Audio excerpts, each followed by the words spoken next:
السلام علیکم ورحمۃ اللہ وبرکاتہ۔ کیسے ہیں آپ سب بیٹا؟ 3 کلاس، امید کرتی ہوں آپ سب خیریت سے ہوں گے۔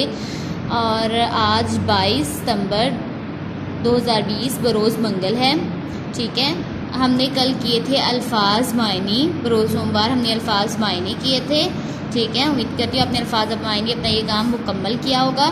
آج ہم نے بروز منگل یہاں پہ اس کا بک ورک کرنا ہے ہمارے قائد محمد علی جناح، ٹھیک ہے۔ نیچے دیے ہوئے الفاظ کو اجزاء میں تقسیم کیا گیا ہے۔ آپ ان اجزاء کو جوڑ کر الفاظ بنائیں اور اعراب لگائیں۔ یعنی یہاں پہ آپ کو توڑ دیے ہوئے ہیں، حروف کے توڑ دیے ہوئے ہیں، آپ نے ان کو جوڑ کے الفاظ بنانے ہیں اور اس کے اوپر اعراب لگانا ہے۔ جیسے خے، لام واو لو، خلو، سواد کیا بن گیا؟ خلوص، ٹھیک ہے۔ کیا بن گیا یہ؟ خلوص، ٹھیک ہے۔ اس طرح آپ نے یہ والے بلاک میں اس میں آپ نے یہ لفظ لکھ دینا ہے اور اس کے اوپر اعراب لگا دینا ہے، ٹھیک ہے۔ خلوص، ٹھیک ہے۔ اسی طرح آپ نے ان تمام الفاظ کو ایسے ہی کرنا ہے، ٹھیک ہے۔ اس کے بعد ہے سبق میں سے سب سے بڑا لفظ یونیورسٹیاں استعمال ہوا ہے۔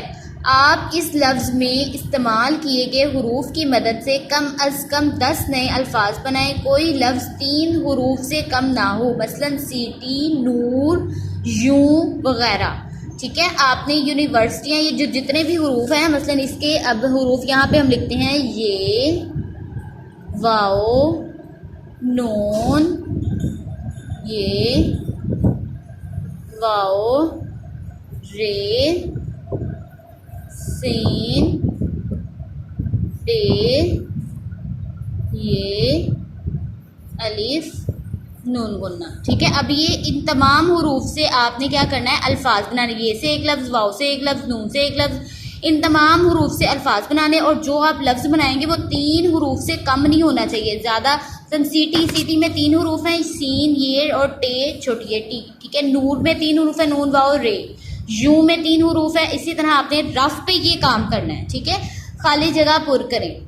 قائد اعظم رحمۃ اللہ علیہ ڈیش 1876 کو پیدا ہوئے، 25 دسمبر۔ اسی طرح آپ نے یہ خالی جگہ بک میں سے ہی ہے آپ کی، آپ نے ریٹنگ کی ہے، آپ کو اچھے سے سمجھ آ گیا ہوگا کیسے کرنا ہے۔ اسی طرح درست جواب کا انتخاب کریں۔ قائد اعظم ڈیش میں پیدا ہوئے، کہاں پیدا ہوئے؟ قائد اعظم کراچی میں پیدا ہوئے۔ یہاں پہ آپ کو چوائس دی ہوئی ہے، آپ نے اس میں سے دیکھنا ہے کون سا درست جواب ہے، تو آپ نے یہاں پہ ٹک لگایا، ساتھ میں یہاں پہ لکھنا بھی ہے، ٹھیک ہے۔ خالی جگہ میں لکھنا بھی ہے اور ساتھ میں آپ نے یہاں پہ ٹک بھی لگانا ہے، ٹھیک ہے۔ بس یہیں تک آپ کا کام ہے، یہ آپ نے اپنا کام مکمل کرنا ہے، رف پہ اس کی پریکٹس کرنی ہے۔ کسی بھی طرح کی پریشانی ہو، کوئی چیز سمجھ میں نہ آئے تو وہ آپ مجھ سے پوچھ سکتے ہیں۔ السلام علیکم ورحمۃ اللہ وبرکاتہ۔